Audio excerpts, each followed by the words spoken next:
Hello viewers, welcome back to my second channel Monjit Borah vlogs. So আজি সপ্তাহ video দিব পৰা নাছিলো মান গাটো বেয়া আছিল আৰু অলপ ব্যস্ত হৈ আছিল সো আজি এই ভিডিওটোত মই আপোনালোকক ক'বলৈ চেষ্টা কৰিম কি ওমিক্ৰন কি আসলে কোভিড-19 কোভিড তাৰপিছত আহিলে ওমিক্ৰন আসলে কিয় ওমিক্ৰন ইমান স্পীডত ওমিক্ৰন বাঢ়ি গৈছে ওমিক্ৰনৰ গ্ৰাফডাল সদায় আমাৰ অসমত বৰ্তমান একদম পুৰা ওপৰলৈ গৈ আছে কি হৈছে কি তাকে আজি অকণমান আপোনালোকৰ আগত ক'বলৈ চেষ্টা কৰিম তো বলক আমি ভিডিওটো আৰম্ভ কৰোঁ সব ভাইৰাছ এটা কেতিয়াও শেষ হৈ নাযায় ই কি কৰে নিজৰ ৰূপটো সলাই চেঞ্জ কৰি থাকে নিজৰ ৰূপটো সলাই থাকে আৰু এটা সময়ত গৈ নাইকিয়া হৈ যায়গে ই মানুহৰ ইমিউনিটিৰ লগত যেতিয়া মানে এটেক কৰে মানুহৰ লগত দেহত যেতিয়া এটেক কৰে মানুহৰ ইমিউনিটিৰ লগত যেতিয়া ই যুদ্ধ কৰে মানুহৰ ইমিউনিটি সিস্টেম যেতিয়া ষ্ট্ৰং হৈ যায়গে তেতিয়া ই যুঁজিব নোৱাৰা হৈ পৰে আৰু যুঁজিব নোৱাৰা হৈ লাষ্টত গৈ নাইকিয়া হৈ যায়গে কিন্তু যেতিয়া পৃথিৱী এখনত ভাইৰাছ এটা আহে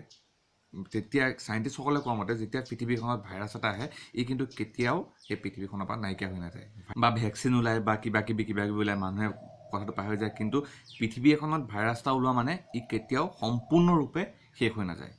এতিয়া মেইন টপিকটো হৈছে ওমিক্ৰন ইমান কিয় বাঢ়িছে আগৰ যি কোভিড-19 ডেল্টা ভাইৰাছ ইমান স্পীডত বহা নাছিলে মানুহৰ দেহত ইমান স্পীডত মানে গ্ৰাফডাল ওপৰলৈ যোৱা নাছিল কিন্তু বৰ্তমান সময়ত ওমিক্ৰনৰ গ্ৰাফডাল অটোমেটিক পুৰা স্পীডত ওপৰত গৈছে কিয় গৈছে শুনক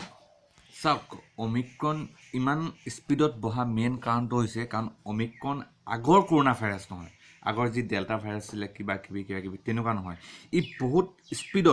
স্পীডত এজনৰ দেহৰ পৰা আন এজন দেহলৈ এটেক কৰে প্ৰতি সেকেন্ডত ই নিজৰ ৰূপটো চেঞ্জ কৰি আছে প্ৰতি সেকেন্ডত বহুত স্পীডত এজন দেহৰ পৰা আন এজন দেহলৈ ই এটেক কৰি আছে বহুত স্পীডত আৰু এই ওমিক্ৰনৰ কাৰণে বহুত কিছুমান জায়গাত ট্ৰেভেল কিবা কিবি এইবিলাকো বহুত দেশে বন্ধ কৰি দিছে বহুত দেশে কাৰণ বহুত কিছুমান দেশত পোৱা গৈছে যে ডাবল ড'জ লোৱা মানুহকো ওমিক্ৰনে এটেক কৰিছে সেইকাৰণে এতিয়া কিবা বস্তা দি দিছে আমাৰ অসমতো বৰ্তমান দিয়া আৰম্ভ কৰিলে আৰু বহুত সোনকালে অসমত বস্তা পুৰা এভেইলেবল হৈ যাব আৰু এই ওমিক্ৰনৰ যি আগৰ যি কোভিডৰ লক্ষণ আছিলে গোন্ধ নোপোৱা পানী লগা কিবা কিবি এইবিলাক কোনো কেছেই নাই ইয়াৰ লগত ওমিক্ৰনৰ লগত কাৰণ ইয়াৰ গোটেই সেইটোৱে বেলেগ চেঞ্জ ইয়াৰ মাথা বিষ কিবা কিবি এইবিলাকে হৈছে আৰু ই বহুত স্পীডত এজন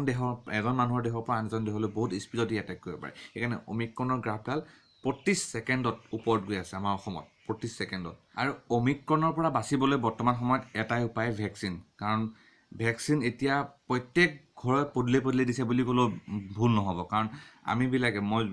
যোৱা বছৰ মেট লৈছিলোঁ ভ্যাকচিন মই আমি বুক কৰিব লাগে কিবা কিবি কৰি তেনেকৈ লৈছিলোঁ কিন্তু এতিয়া এভেইলেবল হৈ গ'ল ভ্যাকচিন এতিয়া এভেইলেবল গতিকে ভ্যাকচিনটো লৈ লওক ওমিক্ৰনৰ বাচিবলৈ এতিয়া উপায় হৈছে ভ্যাকচিনে কাৰণ সেকেন্ড ড'জ নলও ফাৰ্ষ্ট ড'জ লৈ লওক